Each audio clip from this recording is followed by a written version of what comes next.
I think we're just waiting for the live broadcast to start. Okay, Yeah. we're good.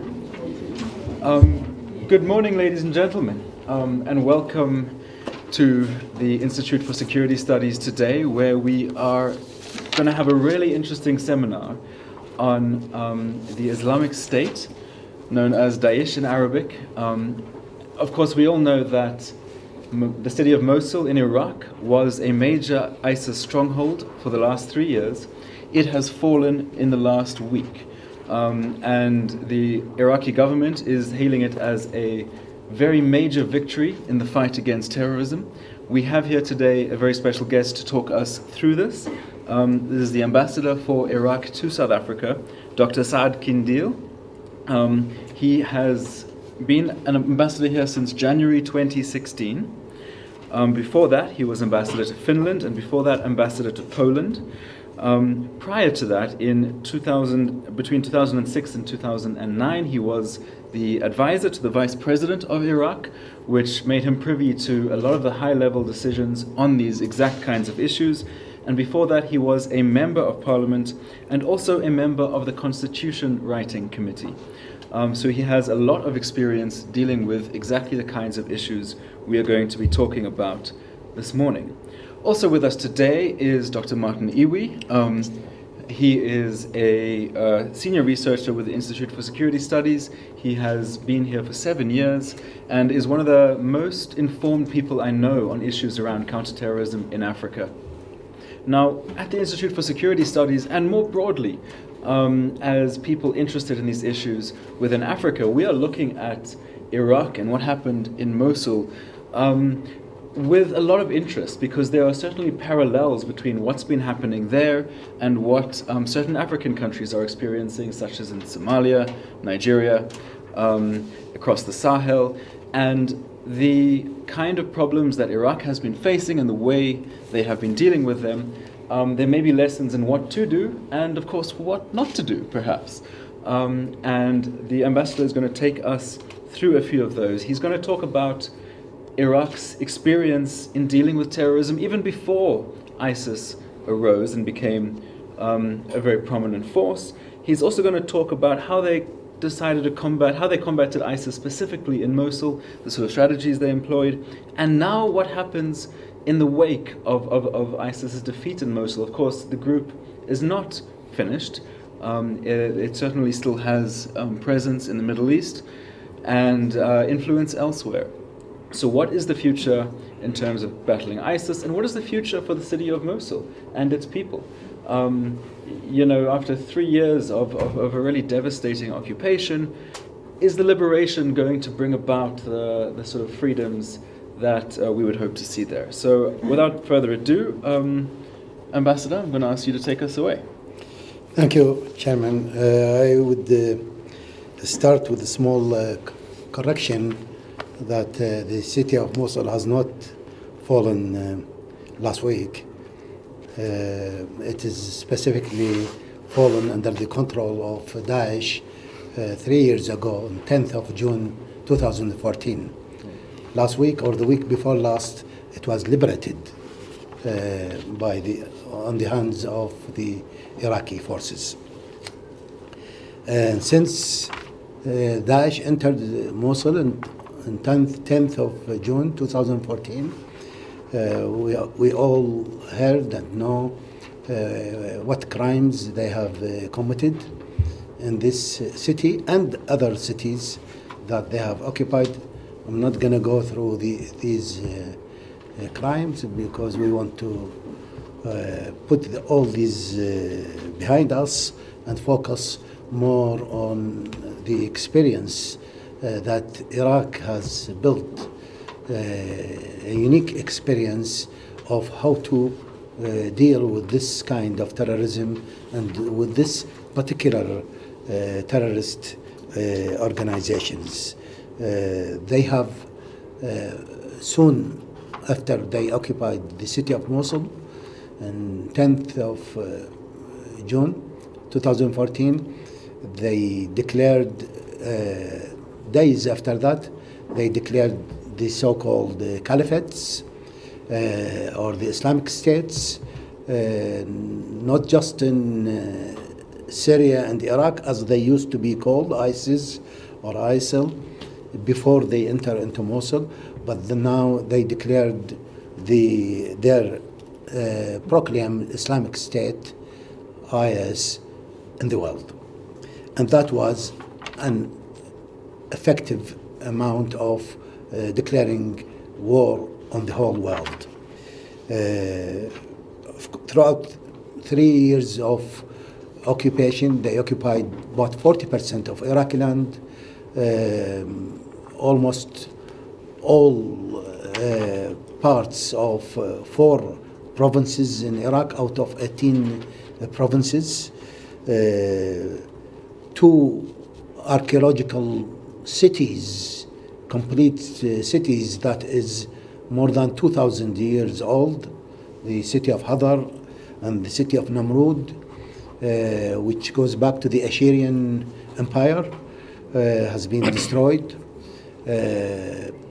They took control of 56 oil wells and used to smuggle oil to finance their terrorist operations.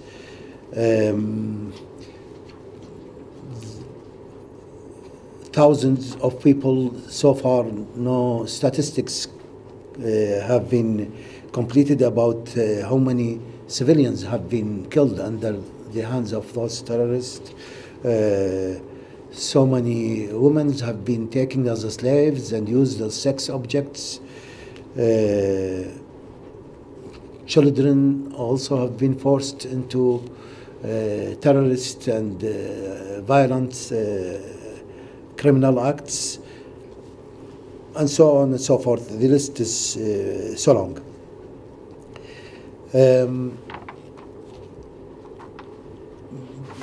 Before I could elaborate on how we fought those terrorist groups, I think it is worth going a little bit backwards of Iraq's experience of dealing with Al-Qaeda, which has preceded Daesh in Iraq. Al-Qaeda went into Iraq in 2003 after the American occupation of Iraq, and they used this strategy of fighting the foreign occupation, which is American occupation. That was their title. But soon, when they entered into Iraq, they found that they could not face the American occupation, the American army, because the army was so equipped and ready to defend itself. So they turned their fire against the Iraqi people and the Iraqi institutions on the pretext that those people are cooperating with the American occupation. The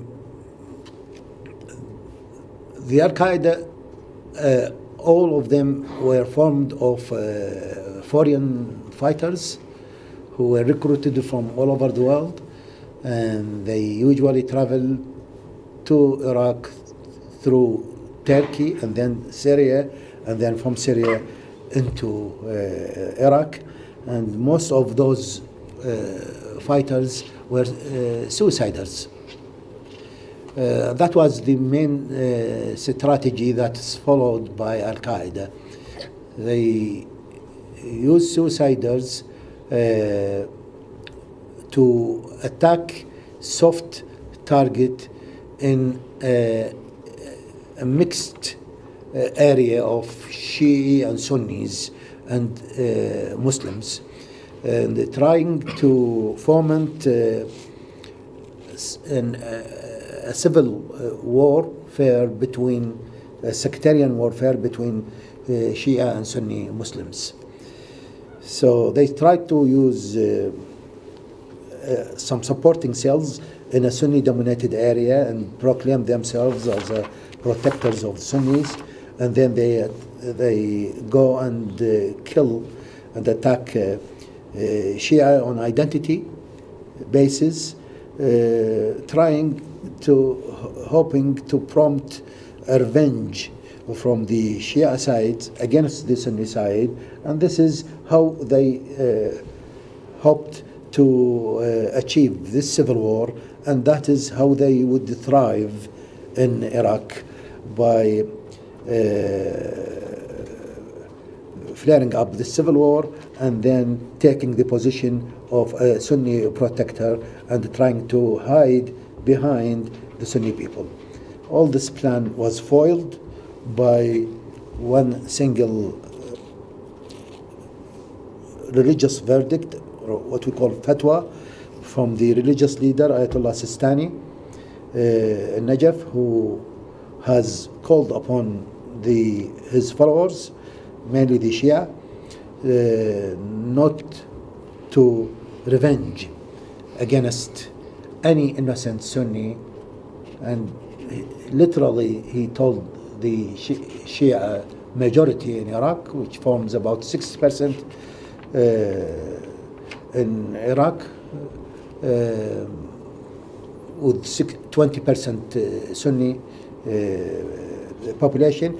He said even if they kill half of the Shia, no one is allowed to revenge against one single Sunni Muslim, innocent Sunni Muslim. And that has put an end to this plan. And after this has not produced any revenge from the street, on the street side, Al-Zarqawi, who was leading this Al-Qaeda operations in Iraq, then turned against the Sunni people who are not cooperating with him, and trying to kill those Sunni people, and then claiming that it's the Shia who are killing those Sunnis, trying again to prompt a Sunni reaction against the Shia, and that has failed. Soon, then, when it was clear to the Sunni people that is those crimes against the Sunnis were perpetrated not by the Shia, it is by the terrorist group. And soon after that, in 2007 and 2008, the Sunni people have led what they call sahawat, or awareness groups, which was supported by the government, and they have cleaned the Sunni area mainly, which was dominated by those terrorists, out of the Al-Qaeda people. And in 2006, Al-Zarqawi was killed, followed by another leader, Al-Masri, and in 2008, Al-Qaeda were completely wiped out from Iraq. They fled all to Syria, and Iraq was free of Al-Qaeda terrorists. Of course, after a lot of price had been done, the peak of their crimes was about 3,000 civilian people killed, usually by car bombs and the like, every month. So we talk about tens of thousands of civilians killed by Al-Qaeda during the period of the peak of their operation between 2004 and 2008. Then they went to Syria and they reformed again, and this is where the Daesh started to form. They formed in Syria, and then went into Iraq in 2013. First into Fallujah, and 2014 into Mosul. The Daesh came into Iraq with completely different strategy. So while we have seen that Al-Qaeda went into Iraq and then both of them under religious cover, but the Al-Qaeda used the cover of fighting a foreign occupation, which is American occupation, and that is under religious verdict, that is must to fight it.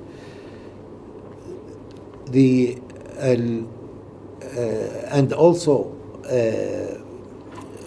trying to foment Sunni Shia conflict on the basis that the Shia are cooperating with the occupation, and the Sunni must fight the occupation as well as those who cooperate with it. The Al-Qaeda, the Daesh, they follow the strategy of occupying the land, controlling the land, and declaring the so-called state. So their power was based on holding on to the land, while Al-Qaeda work underground and attack soft target and then hide back. The Daesh, they started with declaring their Islamic State on the land, and their so-called proclaimed capital in Mosul, and then they extended their territory to 4 provinces in Iraq. As I said, 40% of the land of Iraq.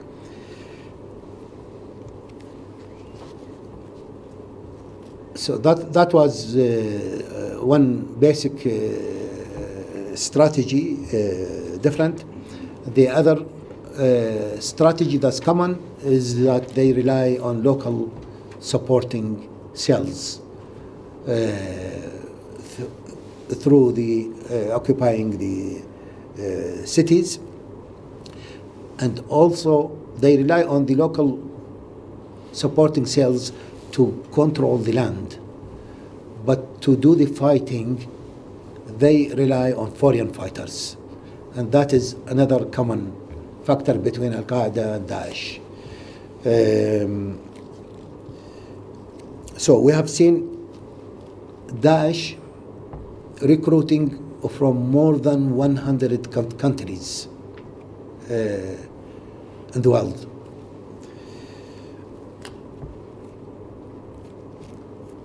And while most of the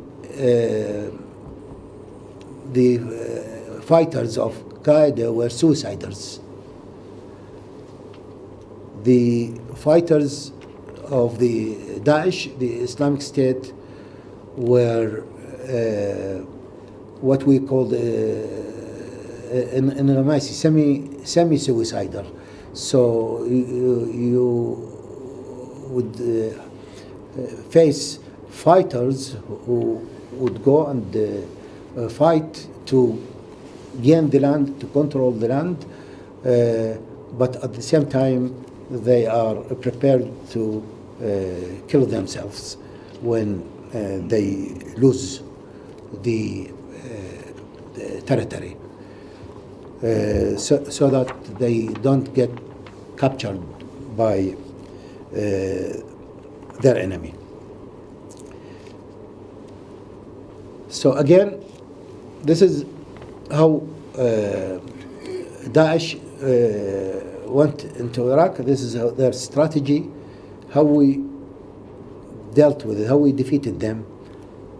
Again, mainly by the fatwa of Ayatollah Sistani, again, the second fatwa, which has turned the table altogether and changed the balance of power. As I said, within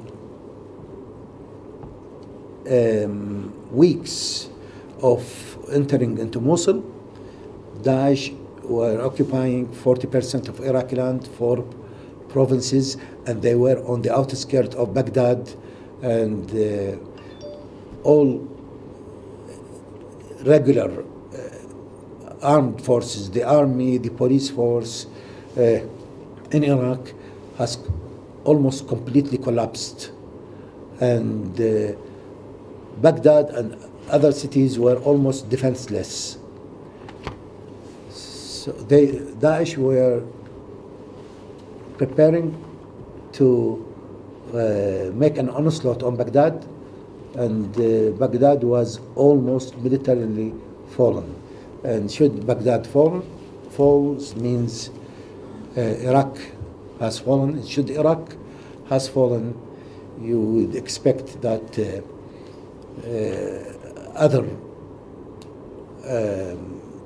neighboring countries would have fallen, because that would be the next step of Daesh to expand their Islamic State until they control the world. They have already, at that time, they declared their world territories, and showing that they were controlling all the Middle East, all Arab countries, and then they crossed into Europe, and they're controlling the parts of Europe that used to be in the old days under Muslim control, like Spain, Italy, on the western side, and also on the eastern side. You talk about Hungary, Austria, Greece, and all these were part of the Islamic State that they wished to control and expand. So all this plan were foiled by the religious verdict issued 3 days after the Daesh entered into Mosul, 13th of June 2014, by declaring what we call the jihad, religious jihad, which makes it a must on everybody in Iraq, all over Iraq. And in this verdict, Ayatollah Sistani was not addressing a particular ethnic group like Shia or Sunni. He was addressing all Iraqis, Shia Muslims, Sunni Muslims, as well as non-Muslims like Christians. And indeed, we have seen within days or weeks, there were hundreds of thousands of people calling upon the government and asking the government to train them, to provide them with weapons and send them to fight the Daesh enemy. And that was enough to put Daesh expansion on its track, to stop it on its track. It has protected Baghdad from falling down under Daesh control, and also it has changed the balance of power and started from 2015, early 2015, then the balance started to change with the help of those volunteers mainly. So the 40% of the land started to be regained by the Iraqi forces bit by bit until we reached 2017, where Daesh were confined to their last stronghold, which is Mosul. And the operation to liberate the city of Mosul started in mid-October 2016. It took about 9 months in 2 phases. The first phase, which was an easygoing phase to liberate the eastern part of the city, took 3 months from mid-October to mid-January 2017. and that was strategically important bit. And then Daesh moved to the western side of Mosul, as Mosul is divided into eastern and western by the river Tigris. So the western side is the decisive one of Mosul because it's the most populated, the most densely populated area in Mosul, and that started the operation to liberate the western part in mid-February, exactly 19th of February 2017, and on 10th of July 2017, the Iraqi forces declared that the city of Mosul is Daesh free and is completely under the hands of Iraqi forces. So, how we managed to achieve all these victories and defeat them, I must say, yes, the main factor was those volunteers who responded to Ayatollah Sistani verdict, but that's not the only part. It is the unity of Iraqi people that has really led and produced this victory. First of all, Iraq did not accept any help from outsiders to fight on the ground. The battle was 100% completely done and fought by Iraqis. Two, although that the Daesh only occupied 4 provinces, and these provinces are more of Sunni-dominated people, but the people who participated in the fight against Daesh came from all 18 provinces.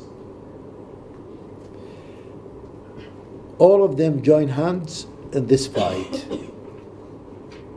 with an ideological fight. They led an ideological fight.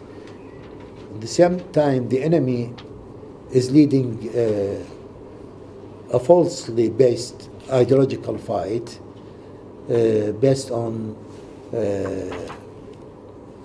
deviated religious slogans, but the Iraqi people, all of them under the banner of Iraq, joined hands.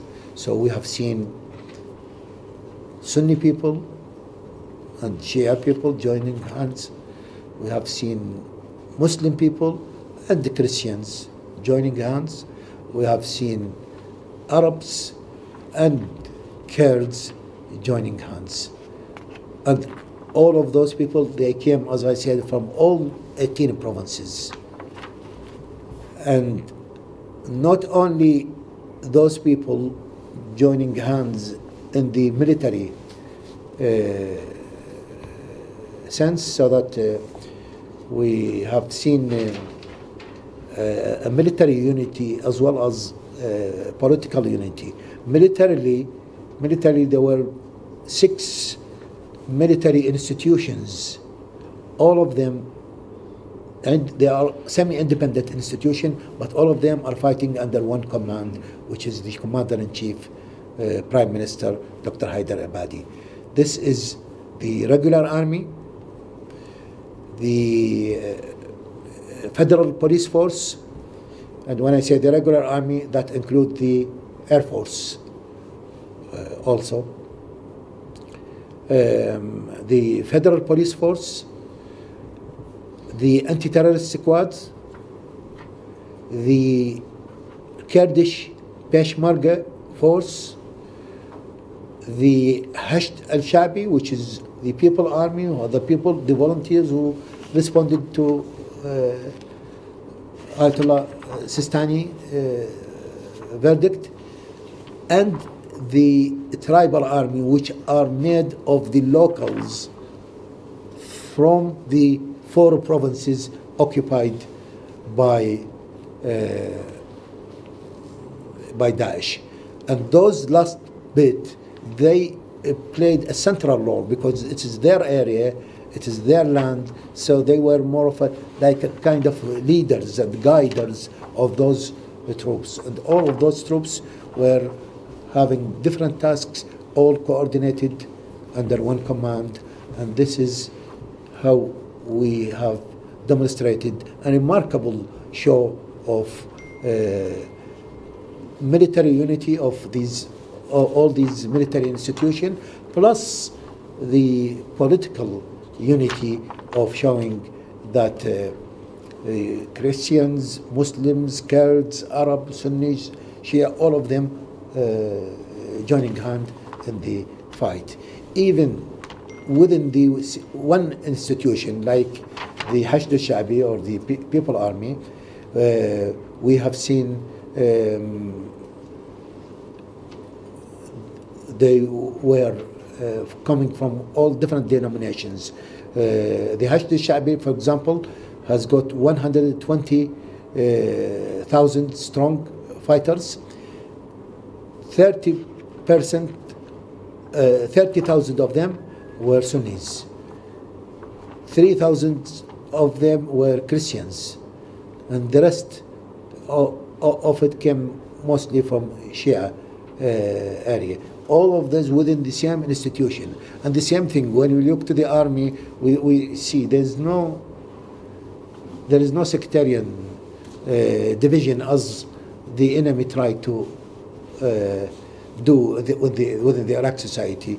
The regular army has include all these dominations, include Kurds, include Arabs, include Sunnis, Shias, and Christians. This is the other factors that led to this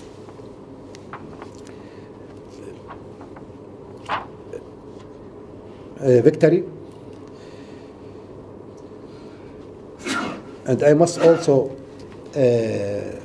mention the other logistics factors that played important role in the fight against this terrorist group, which is their resources. Because their strategy is to control lands, is to declare a state, so they rely on some kind of false economy. They rely on financial resources. They have to have some financial resources to run their states. So their resources were based on controlling these oil wells and smuggling oil and selling it in the black market over the world. Also stealing the artifacts from the archaeological sites and smuggling them also and selling them in world markets. Plus the taxes they force on the people, plus whatever they received in terms of support from all over the world. So that is then their financial resources. And the other logistic aspect is the people they recruit from all over the world. So our statistics from those people who were killed or captured, they were recruiting from more than 100 countries in the world. And the final statistics that we got for the people who killed, who came from outside Iraq, only for foreign fighters, were about 30,000 of them. 30,000 foreign fighters. They came from more than 100 countries in the world. Roughly speaking, some 9,000 of them, they came from Asia. 8,000 of them, they came from Europe. 12,000, they came from different Arab countries. And probably a couple of thousands from the rest of the world, like Africa, America, and Australia, and the like. So it was important to stop this flow, because that was the experience with Al-Qaeda. The more you kill from them, the more they get in terms of recruiters. And most of those recruiters, they come to as a suicidal, to kill themselves. So the fact that you kill them does not stop it. In fact, it encourages them according to their suiciding mentality. And so therefore it needs international cooperation. And this is what Iraq went. So it has joined the international coalition, which is led by the United States. That is made of 60 strong countries, all of them supporting Iraq fight against the Daesh, as well as other countries outside this coalition who provided good support to Iraq, like Russia, like China, like Iran. Those people were giving logistical support to Iraq.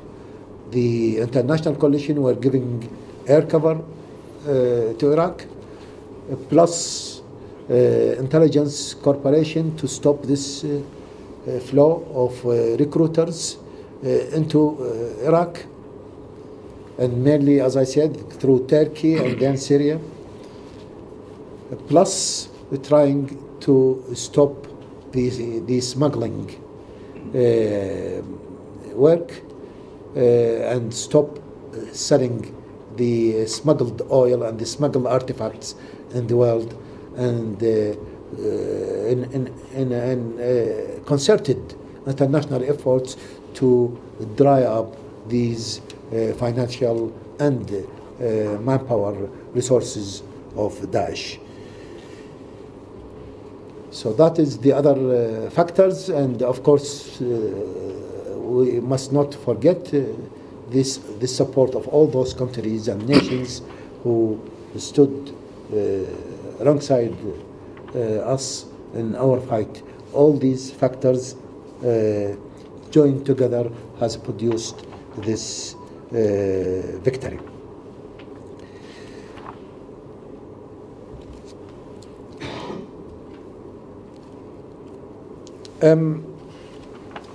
Now we reach to the aftermath of Daesh. Before we talk about what's the aftermath and what's the current status in Iraq and in the world after declaring that this defeat of Daesh and the victory in Mosul, what we have achieved for Iraq and for the world is two things. One, the so-called Islamic State is now over. No longer Daesh can claim that they have a state, because one, they don't have any land to control, so that they say this is their state, because they need land and people in order to declare a state. Um, so we have rid the world of this Islamic State, and that is tremendous change and important in terms of Daesh power of recruiting, because they use this state to recruit people.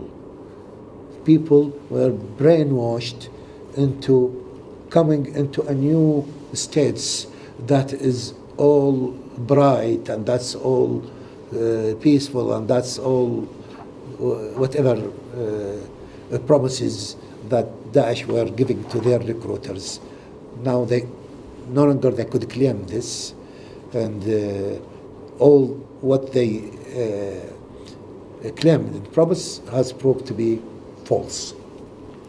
So that's the first important achievement that we in Iraq has achieved for us and for the world. Second, we have rid the world of 35,000 foreign fighters. Some 30,000 of those, 31,000 of those were killed.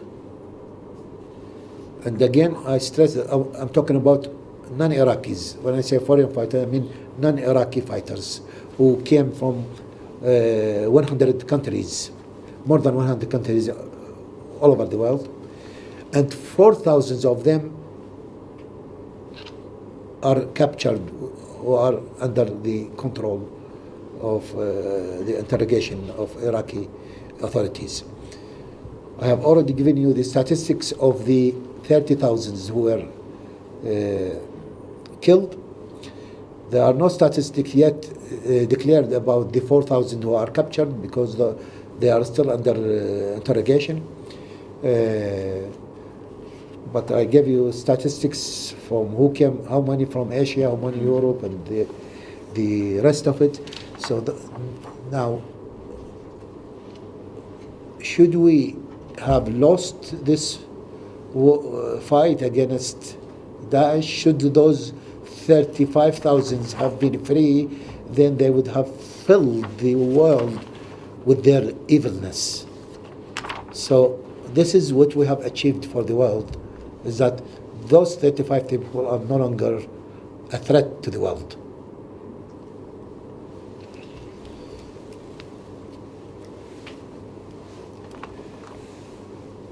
So now, after achieving this, we are facing more challenges, even more important, perhaps, than the fight against Daesh itself, than the defeat of Daesh. And we still need international help and international cooperation to face these challenges, because it's much beyond the capacity of Iraq, and also it will fall in the interest of the whole world. First priority to do is to return 4 million displaced, internally displaced people who fled their area because of Daesh occupation. And those 4 millions to be returned to their homes, they would see about between 40 and 70% of their homes and cities have been destroyed. So there is no way of immediately accommodating those 4 millions back, because their homes and their areas and their cities have been destroyed. So this is one big humanitarian task to do and achieve. Second is the return of normal life, return of services, return of schools, that have been destroyed and shut down, return of hospitals, return of universities, return of municipal services, waters, electricity, food, you name it. Everything is destroyed. So here is again another tasks to do and achieve and need some help.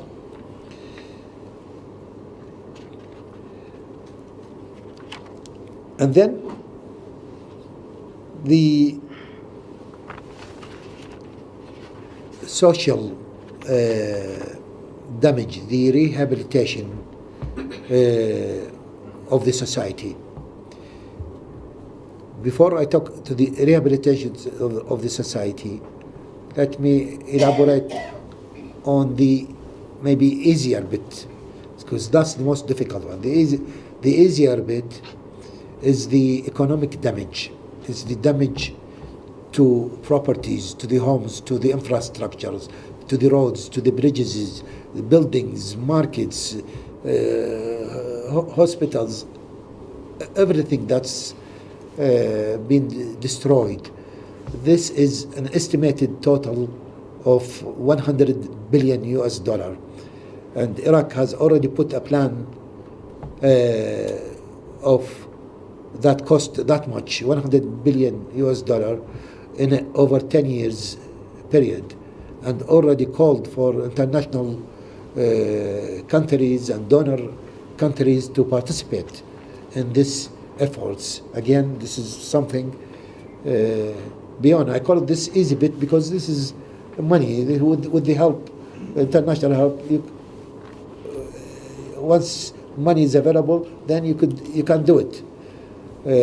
But when we talk about damage to the society, that is something much more difficult to reconstruct and to rehabilitate to the society, to put the society back on track.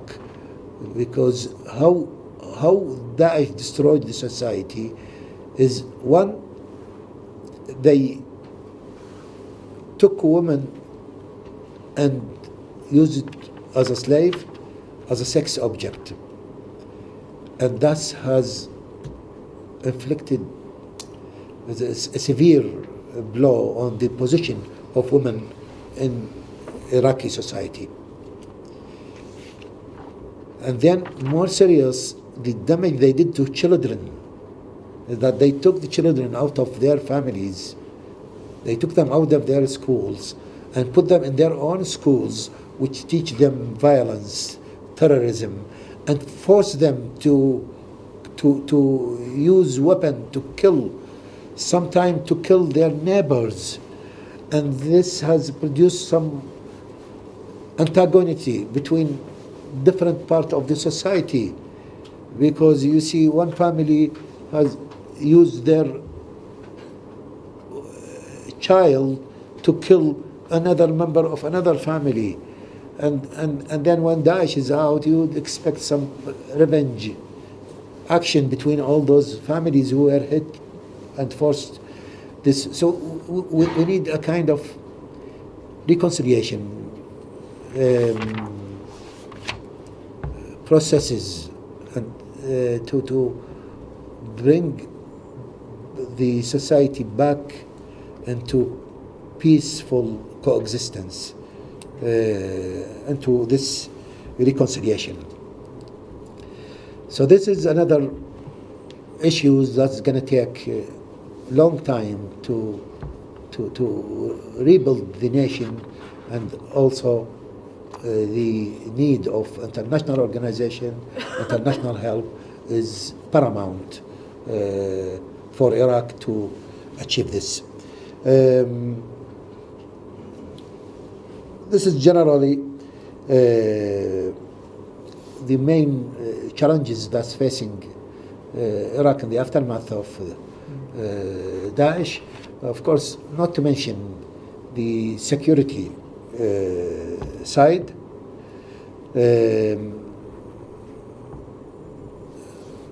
We realize that we put an end to Daesh states, but we have not put an end to Daesh existence as individuals, even as an organization.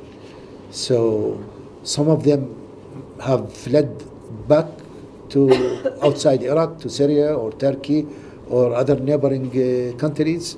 Some of them, particularly those Iraqi origin, would have mixed themselves up with the displaced people, with the ordinary civilian, and then try to work from the underground. And therefore, we still need to continue to deal with this Daesh existence, which is the ideology. It is the ideology that makes people brainwashed, makes people deceived, and makes people cooperate with Daesh. So we have to continue these efforts to dry up these resources and deal with this ideologically and socially, and make sure also that they do not turn up back into Iraq society, as well as, of course, securing our borders so that we stop them coming from outside Iraq, as well as cooperate with the international community to stop the international flow of those fighters into Iraq.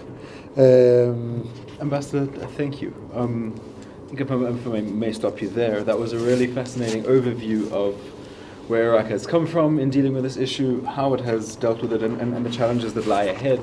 And there are a lot of interesting points you raised, a couple that resonated with me that I'm going to think about.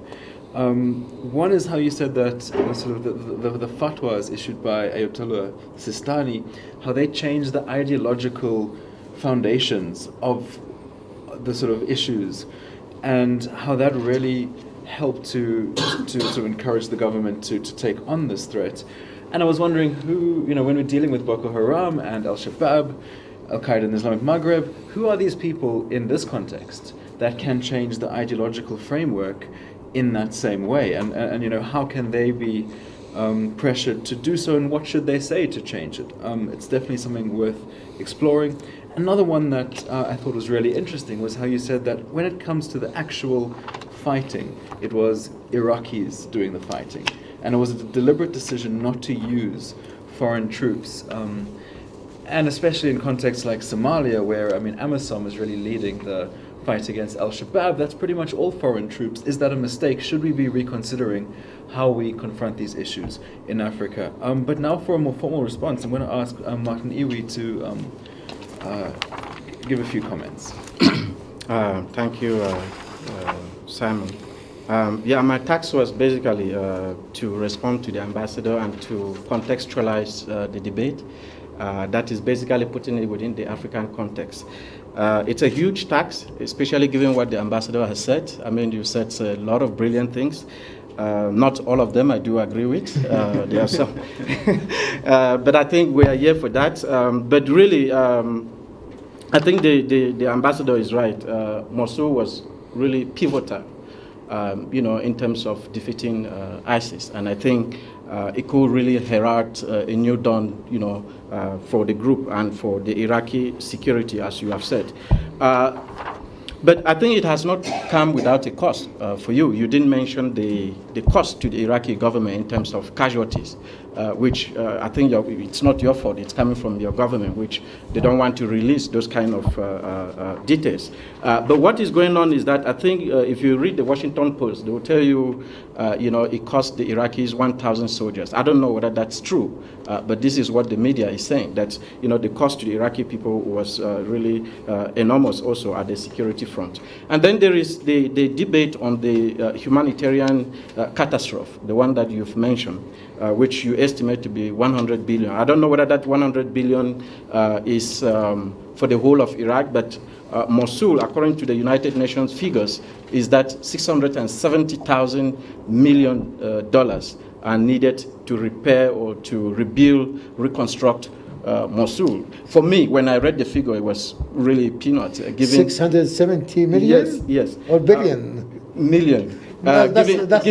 Exactly, given that, because the same report says that more than 32,000 homes have been destroyed. And I don't think that even if you were just to rebuild the 32,000 homes, it will cost you that little. Especially, you've talked about the casualties, the 4 million, which 90% of Mosul almost fled because of the war. So bringing them back is a huge tax, which I don't know how your government is going to do. But the debate, as we see it, I read some very interesting comment from Peter Bergen, who is this CNN analyst, a very good one who has written a lot on terrorism. What he said was that the problem is not really the defeat of ISIS in Mosul. The problem is that have we really been able to address the fundamental source of the problem? Because I think he's even saying that, look, ISIS helped to bring the Iraqis together. For the first time, after a very long time, the Sunnis, the Shia, the Kurd, they all came together to fight a common enemy. Now that we're talking about the defeat of ISIS, what is the future of this unity? And I think this is something that we need to talk about extensively. But for my purpose here, I don't think I have enough time to really go into your point one by one. But what I really wanted to do, which is to complement what you said, is to focus on the debate within Africa and how what you have said means to the continent. How do we see it? Because what everyone is talking about now, which is the topic of the seminar, is after Iraq awareness, people are predicting all sorts of things.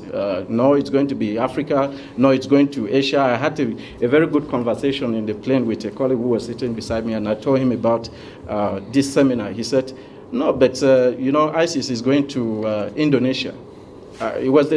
It never occurred to me in every thinking, every research I did on the subject that Indonesia was the next target. I said, but no, it can't be Indonesia because they have made significant progress in terms of combating ISIS. They've used all sorts of measures. They've used security. They've used humanitarian. They've used economic, and they defeated ISIS there. So what he said, well, there are still some loopholes, and they are creating, but I didn't believe that story. But this is just to say, everyone is saying a lot because the battle in Mosul seems to be a tipping point for a lot of things. Then I wanted to look at it from the perspective of Africa. Now, the question being asked is, something far away in the Middle East, how does it relate to us? I mean, to say it's except you don't know the geography of the continent, because Africa is linked to the Middle East, not just by geography, but I think culturally, economically, politically. So we are part of the Middle East to some extent, because we cannot dish away our brothers and sisters from the north. So by virtue of that, I think that what's happening in the Middle East concerns us a lot, because especially if you're looking at ISIS, which started in the Middle East and now has a huge presence in Africa. Now, how would this battle in Iraq really change things? Personally, I don't think that it will change a lot, because I think there is a few things to be done before the battle in Mosul can really fundamentally change the dynamics of things in Africa. One is that, yes, it started in Iraq, then the capture of Mosul, but the fall of Syria, I think, gave a lot of energy to ISIS. If Syria didn't fall, I think it would have taken far less for Iraq to defeat ISIS. And because Syria fell also, they were able to extend the caliphate to Syria, which, is still there, because I was reading a couple of days ago the Battle of Raqqa, which is going on, and that's still outstanding. And then we put this map here in front of you so that you can see what's going on. This was in June, just before the Battle of Mosul took place. The map to your left is June, before the Battle of Mosul took place. And the maps are coming from the Institute for the Study of War, which has been monitoring this issue for quite some time. Then the right tells you some of the changes that have happened. You can see on your left how ISIS control a vast territory. The ambassador has rightly mentioned 40% of the Iraqi population was under the control of ISIS. But now you see to your right that has fundamentally changed the landscape, especially with the defeat in a number of places. So they still do have some presence. And I think Ambassador is right that the defeat of ISIS in Mosul is not the elimination or the eradication of ISIS. It is really one battle won in a very long war. So then, if you come back to Africa, how will this now contribute to us? What should we be looking at? For me, I still think that once the battle in Syria is over, then we can really talk fundamentally about where ISIS is going next. Because if you look at this establishment of ISIS, it was based on historical precedents, and that's why they chose Iraq, Syria, because they could link it, and this is the fact with terrorists.